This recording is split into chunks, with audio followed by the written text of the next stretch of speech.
KCRW sponsors include A24, presenting Moonlight, a film chronicling 3 chapters in the life of a young black man discovering his identity and experiencing first love as he moves from childhood into manhood. In theaters now. Hey, I'm Josh Barrow, your new host of Left, Right, and Center. Every week, join Rich Lowry, Bob Scheer, and me for a contentious yet civilized debate of the week's big political stories, from ISIS to the U.S. economy to this 47-candidate presidential election we're having. You can find Left, Right, and Center on KCRW's iTunes page. From KCRW Santa Monica and KCRW.com, it's The Treatment.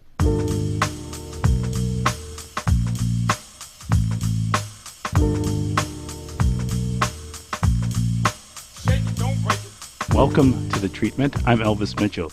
Sitting across from me is a Southern boy who's brought, interestingly, a team spirit to almost every film he's done, be it Bring It On or Down with Love or his new film, Ant-Man. Each film there are sides, teams in effect, that sort of like are going for a central goal. And he's also his first foray into the Marvel Universe, although he's flirted with, as I understand, Guardians of the Galaxy and Fantastic Four. First of all, Peyton, thanks so much for being here. Thanks for having me. It's a pleasure. And let's talk about this whole team thing. I mean, this idea that there are opposing sides going for something. That's a really interesting kind of perspective to bring to movies. Yeah, well, I mean, my first film, Bring It On, which was 15 years ago this summer, indeed, which is really hard for me to come to terms with, was just fundamentally about teams. It was competitive cheerleading. And that was a screenplay that I read, which, my agent at the time called and said, "Hey, there's a script called Cheer Fever." I was like, "Well, what is that?" And it's a competitive cheerleading movie. And I was like, I was even more confused. He says, "Just read it." And Jessica Bendinger had created this very specific movie about this subculture I didn't know existed, let alone knew anything about. And that really greatly appealed to me. Down with Love, let's talk about the case of well, because there's David Hyde Pierce and you've got the teams, the male-female rivalry, yeah. And they can sort of peel off and the guys side with the guys and women side with women. And even that sort of exists too, women basically. Battle of the sexes. Yes. Yeah, that's absolutely true. And that was, an attempt to sort of pay homage to this whole, the sex comedies of the early 60s, the Doris Day, Rock Hudson movies. That was my second film. And the movie that would have basically been set about the time that Hank Pym first appeared in Marvel Comics. I think exactly the year. In fact, there's a scene where Renee Zellweger and Sarah Paulson are celebrating inexplicably with a bottle of champagne in front of a newsstand. And I very meticulously placed all these magazines on the rack, and there are a whole bunch of Marvel comics, if any obsessive people want to. This is why I bring this up. See, I figured everybody's brought this up to you, have they not? This whole Down with Love thing in Marvel Comics? Well, originally, at the time we were doing that, I was angling to do Fantastic Four at Fox as my next movie. So I made sure there was a Fantastic Four comic in there. But there happens to also be a comic that features Ant-Man in the background. Would that be Tales to Astonish? That's right, yeah. But yes, I think the fact is that what you've done as a filmmaker, really we can see you in this film. Again, that idea of opposing squads going against each other. Yeah, and that was the thing that first appealed to me. I mean, again, I knew the comics intimately, but when I first went in to meet with Marvel, this is the 12th Marvel Cinematic Universe movie.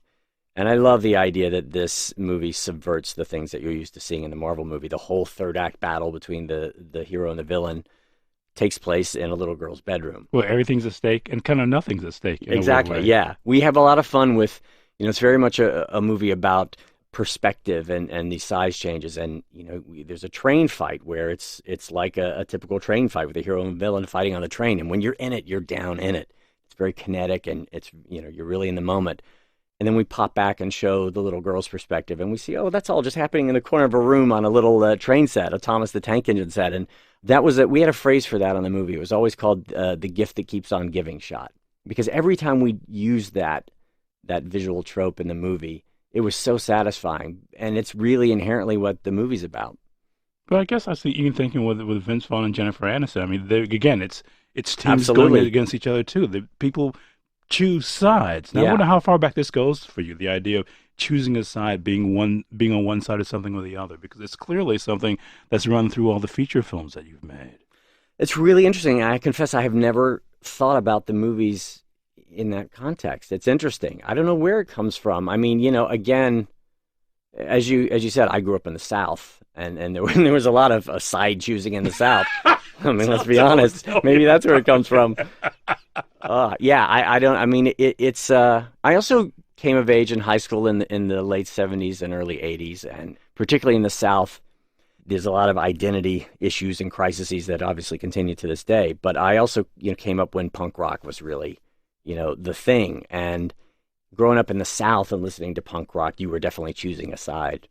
Maybe I'm grasping at straws here, but I think for me it was because the punk rock has a particular hold on the South. I mean, you really were pulling yourself away from everything else. I mean, and you even worked with Superchunk, for God's sake. So yeah. No, I did several music videos for Superchunk in the early days, which was great. I was very much a part of that music scene in Raleigh and Chapel Hill, and I also knew I wanted to direct. And doing music videos, and they were super low budget music videos. I think my first Superchunk video was $500, and there was a band called the Connells in Raleigh, and I think I spent probably $200 on their first video, and the budgets grew from there. But there was a fun grassroots thing of, it was essentially having someone pay for a short film that you were doing, and also being able to do these videos for bands that I just loved. But that was a crucial part of, I think, how I started actually professionally, at least at the beginning, semi-professionally making short films. But it's just funny just watching all these things to get ready for this. Like, you choose a side, and there's in this movie, the Hank Pym side, so the Scott Lang's de facto mentor, or the other side. That idea of people fighting for these things, it's so much about ego, more than anything else. Yeah. I think I'm obsessed with ego, almost from an anthropological point of view, because we are in a business, obviously, where ego rules and ego runs rampant. And I think I have personally had a struggle over the years being raised a polite Southern gentleman, I suppose, and then now moving to Los Angeles, right after college, where that kind of thing is not necessarily rewarded. And in fact, bad behavior we see it over and over again, it's rewarded, particularly with directors. Talk about that a little bit. I mean, that's interesting. There's a lot to talk about. I mean, you do see, let's talk about on-set tantrums, whether it's an actor or a director or whatever. These are things that occur regularly in our business. I don't know how often they occur in other businesses, but I suspect if an employee or a boss or somewhere has routine tantrums in some other business, they're probably not going to last that long. In the film business, that kind of behavior, particularly from an actor, can really be just indulged and sometimes even rewarded. You potentially learn very bad lessons that, if you misbehave, if you yell and scream, things get done. It's like, oh, okay. I like this, man. This is great. I can, and it's easy to abuse it. I think it's been an internal struggle of mine. I'm not a tantrum person. I'm a very calm person on set. I like calm on set. It's a treatment. We're talking misbehavior with the director of the new Marvel film Ant-Man, Peyton Reed.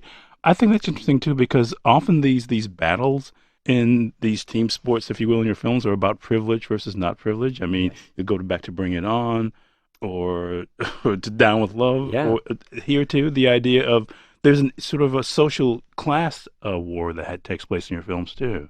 Yeah, and that's, again, probably a lot of this directly links back to growing up in the South. I think it's just something that I'm obsessed with. The hidden caste systems and not so hidden caste systems in American culture.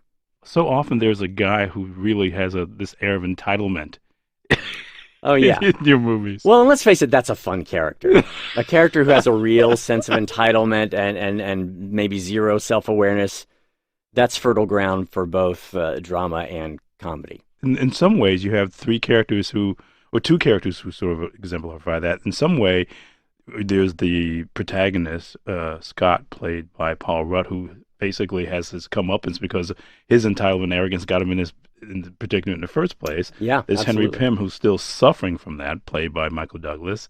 And then there's the latest version of that, played by Corey Stoll. Yeah. That feels to me like very much like a you kind of thing, that idea of sort of entitlement and what the part that plays. Yeah, I mean, one of the things when I came on the movie was going through all the existing drafts, and I knew those characters from the comics, particularly Hank Pym.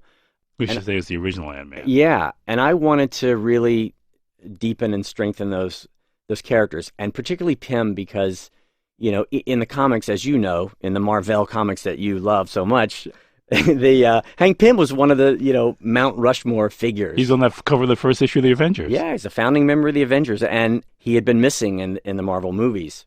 So I was really excited about the idea of kind of setting that right. We were able to retroactively place him into the history of the Marvel Cinematic Universe, and also in the original drafts, he wasn't as complicated as he is even in the comics. And I felt like we have Michael Douglas playing Hank Pym, a guy who's made a brilliant career out of playing these very complicated characters.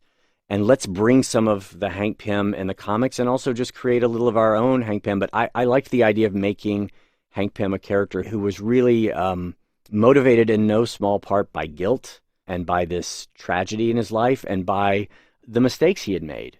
I like the idea of a mentor-pupil story where the mentor is deeply flawed. But interestingly, too, Hank Pym, for the most part, a character defined in other books. I mean, a guy defined in the Avengers, be he Ant-Man or Giant Man or Yellow Jacket or whatever. Ant-Man was always, he never had his own comic magazine. I think it wasn't until Kirkman's Irredeemable Ant-Man in 2006 or whenever that was that he had his own title. He was always someone else. So there's and there's also this inferiority complex that he has. He's in the Avengers comics, he was fighting alongside Thor and Hulk and Iron Man, and he couldn't help but feel inadequate. That's something I think we really brought to the Scott Lang character. And Paul's perfect for that because Paul plays this self-deprecation, and he's I think I said in an interview that I feel like he is our Jimmy Stewart, and I really mean it because I think he's so talented comedically and dramatically. It should surprise no one that he works as a superhero in one of these movies, but he's so relatable. In a movie where, let's face it, Ant-Man's shrinking and controlling ants are, they're bizarre powers. The audience is going to, their natural response is, well, what is that going to do? And I think it's great to have Paul Rudd at the center of that because he feels the same way about it. His reaction is going to be how you or I would react to that if you found this suit and suddenly got dragged into this bizarre world. And was Paul a comics fan as well? Paul wasn't. Paul really was weird, and I found this out during the junkets. Paul grew up mostly with British comics. There's a comic he keeps referencing, Beano. Oh, jeez, yeah. Which I was previously completely unaware of. It's very strange. And Paul's like, wait, you've never heard of Beano? It's like, no, I've never heard of Beano. And then so when we were doing the junkets in London, everyone was talking about, so I hear you're a great Beano fan. That's fantastic. And I was like, who is Beano? He gave me a Beano comic, so now I'm partially educated on Beano. They're really odd. Yeah, they're very strange. They're really not superhero comics. They're closer to something like Richie Rich, or I don't know. They're really more comic strippy kind of comics than what we think of as being comics here. But that whole idea of Ant-Man through these various iterations of taken on by Scott Lang and then Henry Pym disappearing. And again, I was talking about, if you chart the history of that character through the Avengers, where every 10 issues, he's another person. Yeah. And sort of discrediting the person he was before. But at some point, in each of the iterations, he goes back to being Ant-Man. Yeah, there's a little schizophrenia going on with Pym in the comics, which I liked. I liked it as a kid reading the stories, and then as I grew older and sort of, pulled back from it a little bit, it was interesting to me how Stan Lee and the various writers could never quite figure out how to sustain that character and how to, and also I had the great opportunity to talk to Stan Lee about how he communicated with the artists, like Jack Kirby and Don Heck and all the artists who drew it. He was never satisfied with the perspective, and he's like, you've always got to put Ant-Man small in the frame, and you've got to get those low angles just right. Always have an object in the frame that sells the scale of the thing. And it's funny because I had that conversation with him, and then all those exact issues were issues that we faced making the movie in terms of shooting it, the composition. A normal a normal medium shot on Ant-Man was no good because it just threw scale out the window. He just became normal size. It's much more satisfying when he's small in the frame, or if you go extreme close up. Doing overs, you really like, well, now he looks like the size of a G.I. Joe. It doesn't really, it was so complicated constantly in every single shot of the movie, getting the scale and the perspective right. correct, or what felt to the audience like correct, because, I mean, let's face it, none of us have shrunk down to the size of an ant. We'll take a break. My guest, the first person in the history of the show to do a Stan Lee impression, is Peyton Reed. His new film, his director, is Ant-Man. It's The Treatment. There's more to come. Stay with us.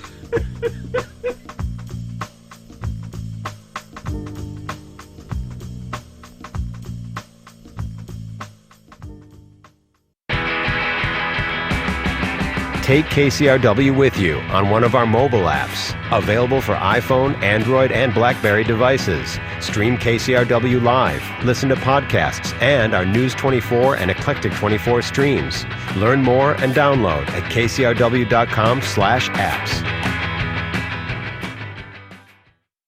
Welcome back. It's The Treatment. My guest is the director of Ant-Man. Hello. Peyton Reed. Hello, Peyton Reed.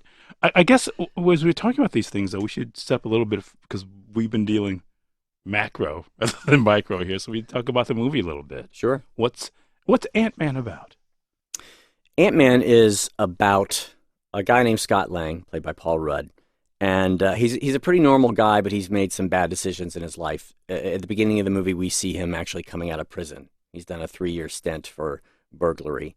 And his crime was really sort of a Robin Hood crime. He's a good guy at heart. His main goal in the movie is to be a better father to his daughter, to repair that relationship. His wife has divorced him and she's with someone else now, but he wants to be a part of his daughter's life.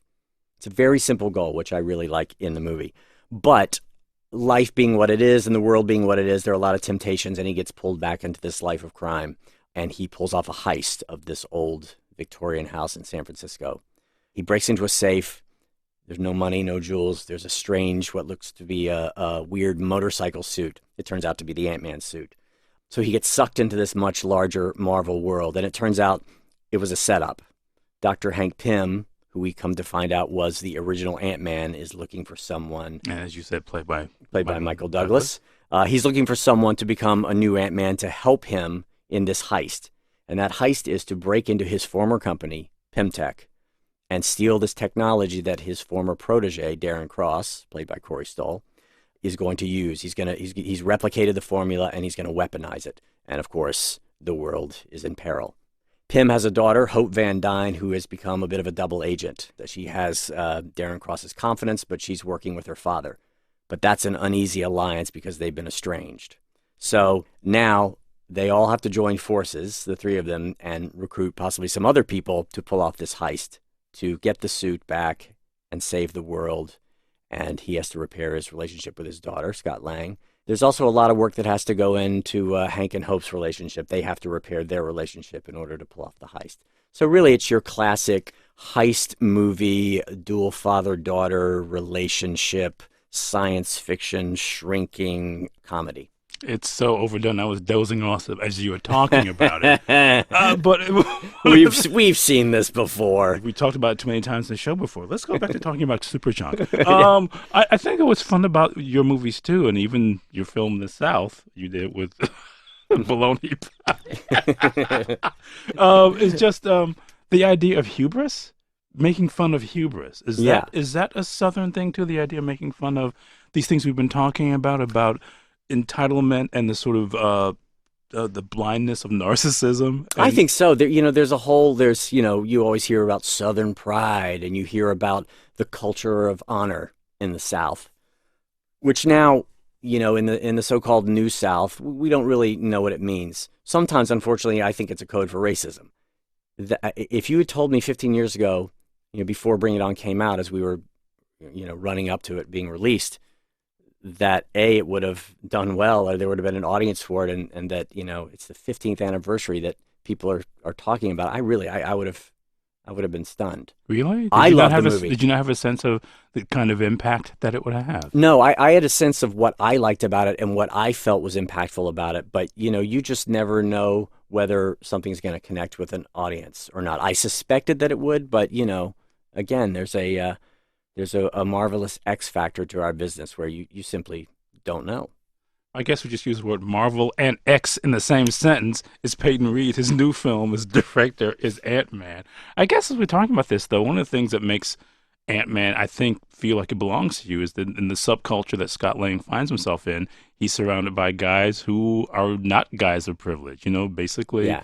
marginalized. They're Latino characters, and one played by Michael Pena is a guy who really has his ear. And I'd not give too much away, but the Marvel character he runs into is also somebody who's not part of the mainstream as well. Not even, and in fact, what I liked about it, you sort of have two second-tier characters talking to each other in the movie. And for those of us who are Marvel fans, there's kind of a rich, satisfying aspect to that. I'll answer that in two parts. One, the whole idea that, again, I loved about the movie from the beginning is that Scott Lang, he's hanging out with his ex-con buddies, and he's sort of a street-level character. Like we wanted to build something where you're just entirely in this other world that feels a little bit more like the real world. And then throughout the course of the movie, he gets sucked into this larger Marvel world that really was operating on the margins. Our movie takes place in San Francisco. Most of the Marvel movies, the ones that aren't in space, take place in Manhattan. And then the guys that we've surrounded him with, Michael Pena, to me, as an actor, is just extraordinary, dramatically and comedically, and we really expanded his role. I think in the original drafts, he maybe only had like 3 scenes, but he's so good, and it was like, well, we have Michael, let's write to that.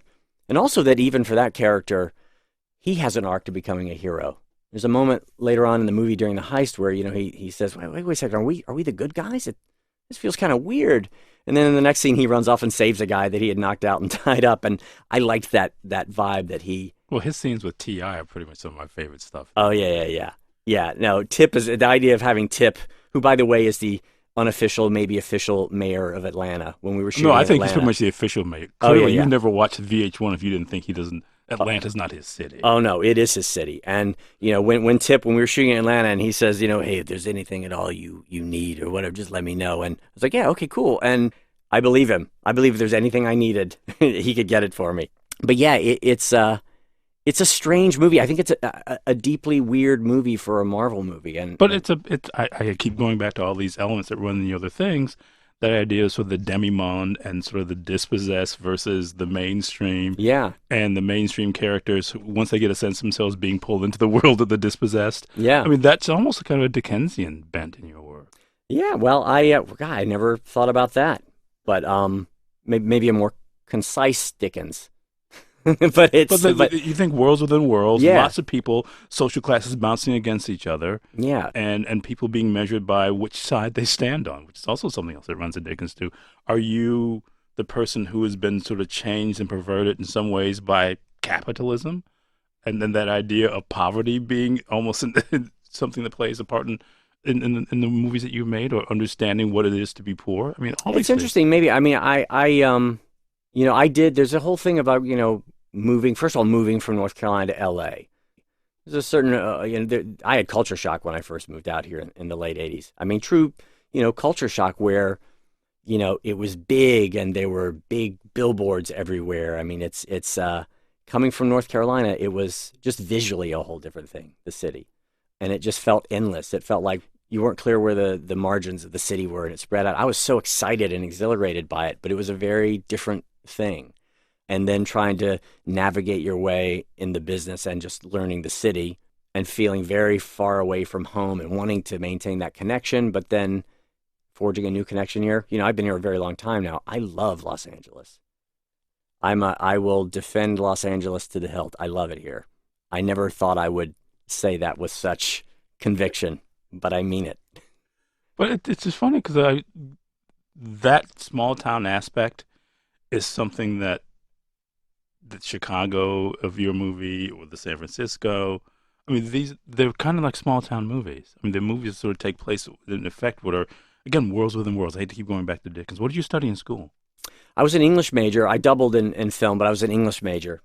And also I grew up, I would never describe my movies ever as Capra-esque, but I was a big Capra fan coming up. I loved that character, somebody populism. bouncing back. Yeah. I mean, somebody being kind of indomitable. Yeah. That archetype exists in all the movies. Yeah. There was a woman in Raleigh when I was growing up in the 80s named Maggie Dent, and she curated the Carolina Theater in Durham, North Carolina, and she took over this theater that had been my neighborhood movie theater that used to be called the Colony, and then now it's the Rialto.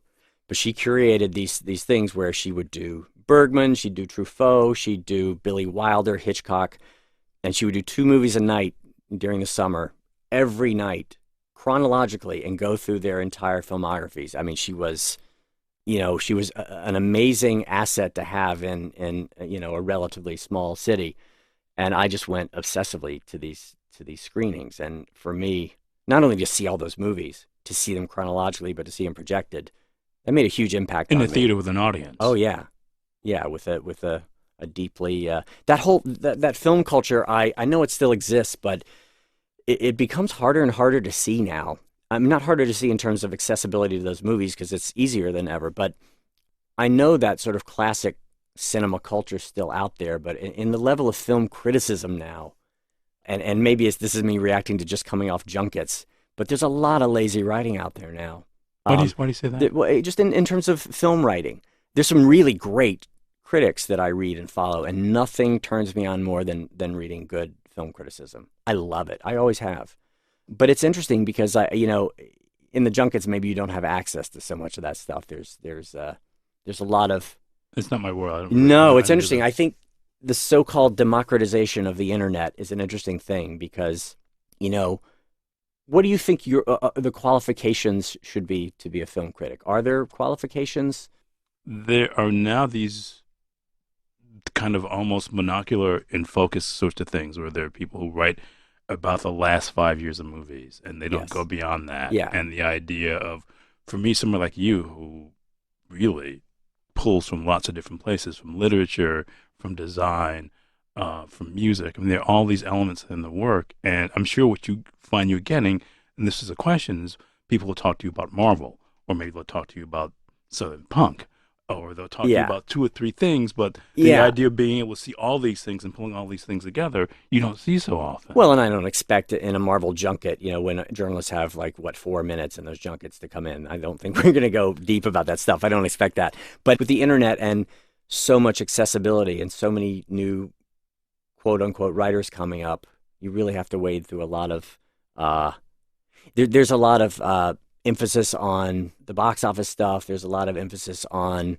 rumors and spoilers and that kind of thing that really are not what movies are about.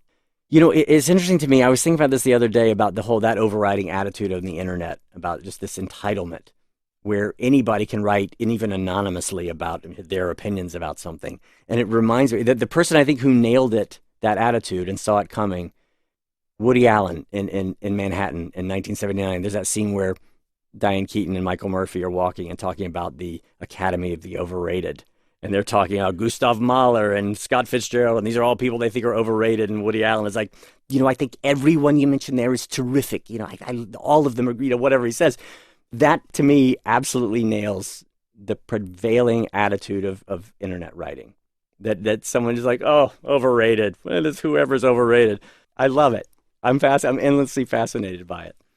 I am too. I wish we had more time. Peyton, you have to come back so we can talk about other things. Would you please? I'd love to. Yeah, absolutely. My guest who nailed both Stan Lee and Woody Allen in the same interview was Peyton Reed, whose newest film, and he brings a lot of Peyton Reed stuff into it, is Ant-Man. I can't recommend you see his other films enough and then see Ant-Man, because I think they all connect. Thank you again for doing this. Oh, thank you. It was a pleasure. My pleasure. Our recording engineer here at NPR West is Carlos Asensio. The show is edited by our associate producer, Blake Veit. I'm not Scott Lang. It's The Treatment.